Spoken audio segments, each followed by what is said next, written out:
May I ask General Mariano, General Mariana, you can reply. Yes, Mr. Chair. Good morning po. at what point in time did you come to know, kailan mo nalaman tong operation na ito?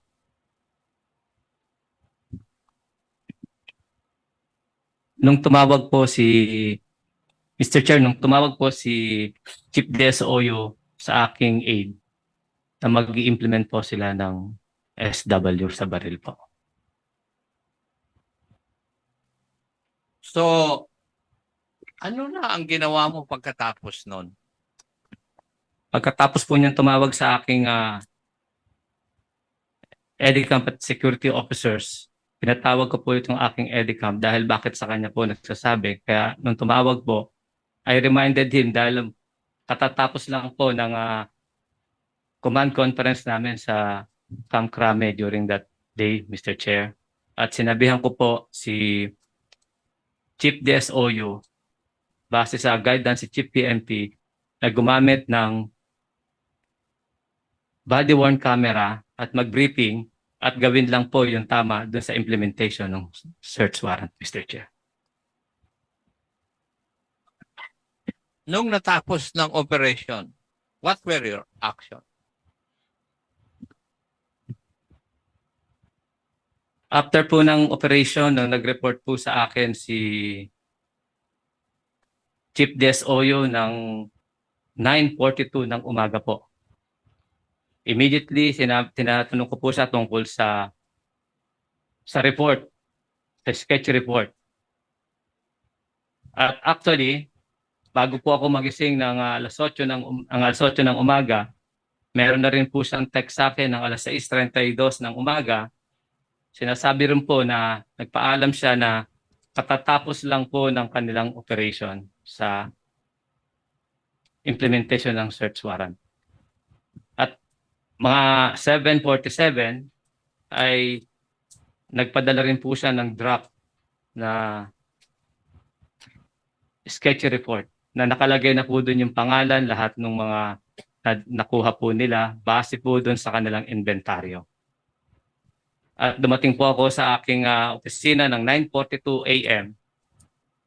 Andun na po siya at nag-request po siya sa akin ng mga additional investigator. Dahil po marami po atang nahuli po doon ng mga Chinese at kailangan po niya ng additional investigator. Kaya tinawagan ko rin po ang aking OIC ng D7 para po magpadala po ng additional na investigator, kasama na rin po yung WCPD, at nag-request din po siya ng interpreter during that time po. Kaya po lahat po yun ay tinawag ko sa aking sa aking OIC ng DMF ng D7 at inintay po namin yung mga investigador, Mr. Chair. Thank you. Kau ba ay nasabihan din na may 4 na babae o sobra sa 4 na kinuha niya, inaresto ng iyong mga tauhan dahil sa trafficking of women? Mr. Chair, kasama po yun sa kanyang draft na report na nakaroon po siyang 7 rescued o victim na Chinese national. Kaya nga, alam mo yun. Doon po sa pagka-submit po ng kanyang draft report, Mr. Chair. Yes. Ano ang action ninyo nung nalaman po ninyo yan?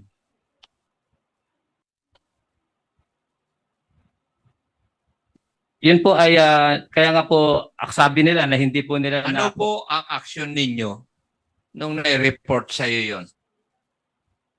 After po dyan, Mr. Chair,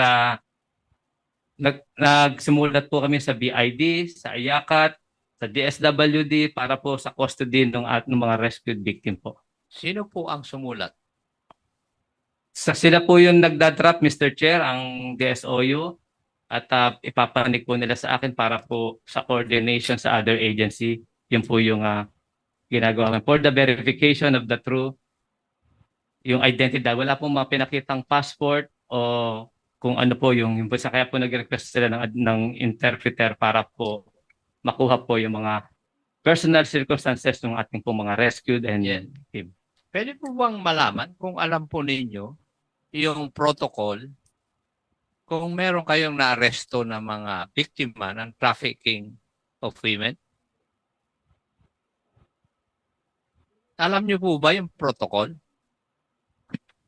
Mr. Chair, ito po yung unang... Alam niyo po ba? Opo, Pakilinaw Mr. Chair. na Kasi ang dami pang magtatanong na. Opo, Mr. Chair. Ano po ba ang unang dapat ninyong gawin? Pursuant to the 2022 IRR of the Anti-Trafficking in Person Act. Bigla kang natahimik kasi hindi mo alam. Kung babasahin mo, hindi tama yung pinaggagawa ninyo. Diba? Mr. Chair, Pursuant to the IRR of Republic Act 9208, Anti-Trafficking in Persons Act. Hindi mo alam? hindi ko po kabisado, Mr. Chair. Yes. Opo, sir. Mr. Chair. Yun nga yung sinasabi ko eh. Opo. Sagot ka ng sagot, alam mo, pero hindi mo alam. Kaya tuloy, parang nagsisinungaling ka. Di ba? Kung nakita mo yung pagtatanong ko sa'yo, ano yung pinaggagawa mo? Tinatanong ko kasi alam ko yung dapat gagawin eh. Pag ganito ang krimen. Chairman ako, At ikaw, if I may. madali lang. Sige. Kasi nawawala yung... Momentum. Sige, go ahead. Chairman ako. Sige, go ahead.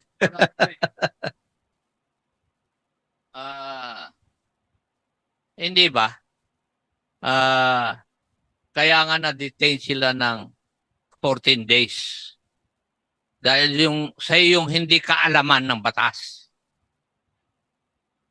And ignorance of the law does not excuse anyone. Hindi mo alam yung batas eh. Kaya dapat, bilang commander, nag-research ka. Meron na ang sulat sa iyo ng mga abogado ng mga babae, ayaw mo pa rin maniwala doon sa sulat. And I have a copy of that letter. Mr. Chair, can I answer po? Teka, hindi pa ako nagtatanong. Hindi ba, inilipat. In-order mo pa nga na ilipat sila. After 4 days, doon sa DSUU, inilipat mo sila sa Tambo. Tama? Tama po, Mr. Chair. Yes. Ikaw ang nag-order? Dahil po nung... Sagutin mo yung tanong ko. Opo, Mr. Chair, ay ako po nagpadala doon sa kanila. Nag-i-explain ka kaagad eh. Ikaw ang nag-order. And therefore, tama yung reklamo sa iyo eh. Na isama ka doon sa arbitrary detention case na ifa-file nila. Kasi ikaw ang nag-utos eh. Na in spite of the fact na tumulat sa iyo ng yung lawyer na nila na dapat i-release mo na dahil wala kayong legal basis na i-detain sila. Lahat ng sinagot sa iyo ng mga ahensya ng gobyerno ay wala naman nagsasabi kasi ang importante doon ay merong complaint na manggagaling doon sa naging biktima na ipinipilit ninyo na pirmahan ng mga babae. Umani naman ito ng iba't ibang reaksyon mula sa ating mga netizens. Ayon kay Amador Garcia, the general must be on top of everything. He must be awake to monitor about the operation. Pahayag naman ni Juan Luis, kasi ang iniisip nila kung paano magkapera at wala na sila paki kung tama o mali ang pagpapatupad nila ng batas. At ito naman ang saloobin mula sa ating kababayan na si Jul Nesicam. Ganyan mga ginagawa ng mga operatiba, nagdadala na ng mga kalawanging baril para pag walang nakuha, magtatanim na sila ng kalawanging baril. Mga kababayan, feel free to comment below para maglabas ng saloobin sa balitang ito.